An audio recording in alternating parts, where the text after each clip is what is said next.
It's August 15th, 1947. A vast crowd gathers in Delhi.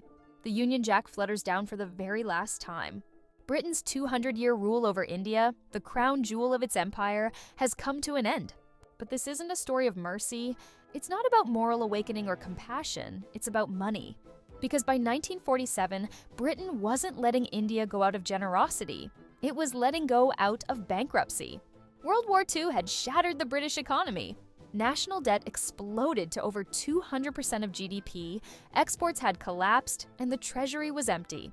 Without India, the source of unimaginable wealth, Britain simply couldn't afford its empire anymore. India's independence wasn't granted, it was forced by financial collapse. When India slipped away, the entire imperial system began to crumble.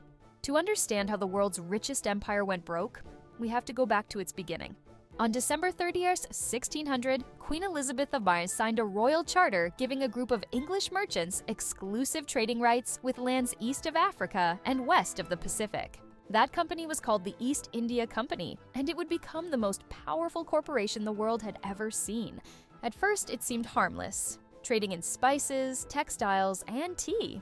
But soon, the company transformed from a trader into a ruler. By the 18th century, it commanded a private army of 260,000 men, twice the size of Britain's own military.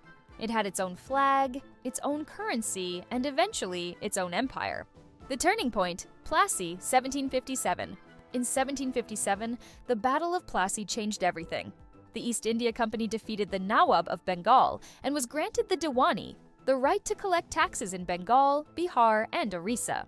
That meant direct control over 30 million people and one of the richest regions on Earth. In just a few years, the company went from merchants to monarchs, ruling, taxing, and exploiting India at will. They monopolized salt, tobacco, and opium. Indian artisans were forced to sell their goods at 40% below market value. Generations of weavers, who once produced the world's finest fabrics, were reduced to poverty. Then came the Bengal Famine of 1769 to 1770, killing up to 10 million people. The company offered no relief. Taxes continued as usual. This wasn't neglect, it was policy. They literally taxed people to death, from industry to dependency. In 1750, India produced a quarter of the world's industrial output. By 1900, that had collapsed to just 2%. Why? Because Britain didn't just conquer India, it de-industrialized it. British goods entered India tax-free, while Indian producers were crushed under heavy levies. Raw cotton was taken from India for almost nothing, turned into textiles in British mills, and then sold back to India at huge profit. By 1896, British textile imports had soared from 5 million to 18 million pieces. India's legendary weavers were wiped out. Between 1600 and 1871, India's GDP per capita fell from 60% of Britain's to under 15%. This wasn't development, it was deliberate economic destruction. The world's biggest drug dealer, the East India Company's next great scheme was the opium trade. Farmers in India were forced to grow opium, which the company exported to China in exchange for silver and tea. When China tried to stop the addiction, Britain declared war, the Opium Wars, 1839, 1842, and won. Britain had gone to war to defend its drug profits. Opium became Britain's second largest source of government revenue, right behind land taxes. India had become both the empire's plantation and its victim. In 1857, Indian soldiers serving under the company rose in revolt, a massive uprising against colonial rule. Britain crushed it brutally, and then made India pay for it. The cost of suppressing the rebellion was billed directly to Indian taxpayers. They literally financed their own defeat. After the rebellion, the British Crown dissolved the company and took direct control of India. Half of India's revenue now went to funding Britain's global military presence. The so-called gift of railways was no act of generosity. They were built with Indian debt to transport British troops and goods, not to help Indian people. Economist Dadabhai Naoroji called it the drain of wealth. He calculated that Britain extracted between $30–40 million from India every year while reinvesting less than $250,000. He called it vampirism, and he was right.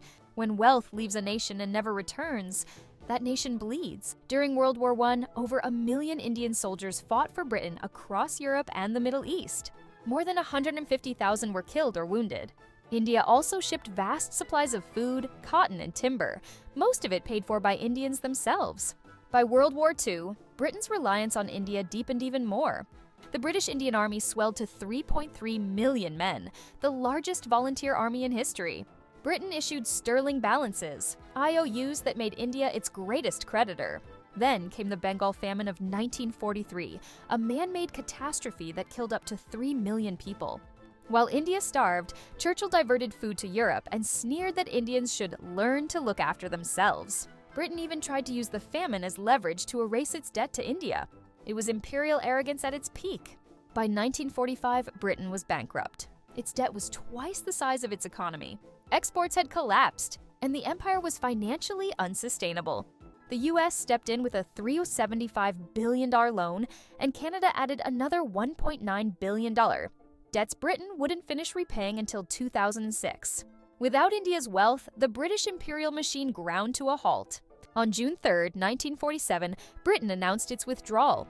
By August 15th, the Union Jack came down, not out of benevolence, but out of desperation. In 1700, India made up 27% of global GDP. By 1947, it was just 4%. Meanwhile, Britain's share had risen from 2.9% to 9%. For 200 years, Britain's rise was India's decline. And when the drain stopped, so did the empire. After independence, India began to rebuild. In 1947, the average life expectancy was 27 years. Within decades, it more than doubled. In less than a century of self-rule, India achieved what 2 centuries of British development never did. Britain may have won the world wars, but it lost its empire. By the 1960s, nearly all of its colonies were gone. The empire that once ruled a quarter of the planet had vanished into history. But history doesn't vanish, it repeats. Today, the United States stands where Britain once stood, a global superpower with hundreds of overseas bases, trillions in debt, and a belief that its dominance will last forever. Britain's empire collapsed when its economy could no longer sustain its reach. America could face the same fate when the dollar loses its global grip. Empires don't fall in a day. They bleed out slowly, through arrogance, overspending, and the illusion that power lasts forever. The British Empire's trillion-dollar mistake wasn't just economic, it was moral. It believed it could drain the world forever without consequence. But when the bill finally came due, the sun that never set on the British Empire finally went out.